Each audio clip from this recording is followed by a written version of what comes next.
kind of what I wanted to talk to you about, anyways. But you're doing a good job of it.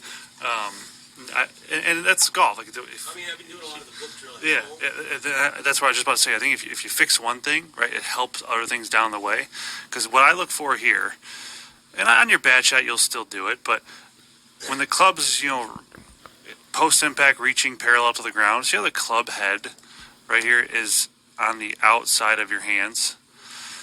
That's a great way to see that you're releasing the club the right way and that your hand path is working around your body like it should. Sometimes, if I could pull a video of maybe last time I seen you, your hands will be out here, but the club would already be in, which means there's a lot of roll or a lot of like flippy release.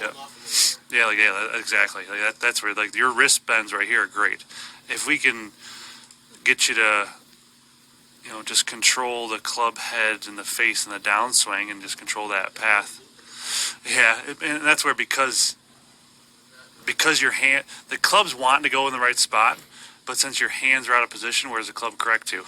The club follows your hands. So that's why you're seeing that little loop. And the snap up. Yeah, again, there's just a lot of wiggling going on. Watch this one. I just caught this at the tail. This is 2 swings ago. The tail end of this one. I like, even if you're videotaping your own swing to look at, I like that the toe releases up and not way left. It can even be a little left, right? Is that this one? Yeah, correct. Yep, these match up here. Now, is that a push draw or is that me aiming right just? I'd say if we're getting picky, it could have been a degree more close. But here's the thing: that is 6 yards, 7 yards left of your target. If that's your little dispersion, fine. Now, I don't want it to be a 15-yard push. Right side of green. Correct, yeah. That's where you just got to be good at aiming your shotgun and know your dispersion pattern. The left side's the side that you kind of stubbed, it just didn't hit well. Yeah, and so that's where your weight's almost too far left, and your chest is too far forward or down still. Which the right side was your last one. A little more, quiet-footed, even like you can be 65, maybe 70-30 weight-wise. Yeah, and now watch your head here. This is the big thing. If you look at all good ball strikers, their head and neck release with their chest. Yeah, this one, like you're still like, what are we looking at? That's the common mistake.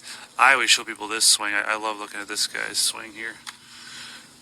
Look at Henrik Stenson, really, really good ball striker back in the day. I know. Well, he won a live event recently, so I guess he's kind of back. What's his name? Cameron Smith? Yeah. Did he? Yeah, he won his 4th event. It was the 4th event we did it. Oh, really? So watch it. So by the time he strikes, now he's still looking at the ball, don't get me wrong, but his head and chest have all released now in front of the ball. And now that's especially important with wedges because that allows you to utilize the bounce.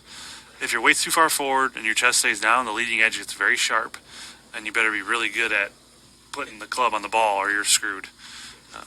Yeah. And now it's easier to maintain the radius of your arms wide when your chest releases and your head releases.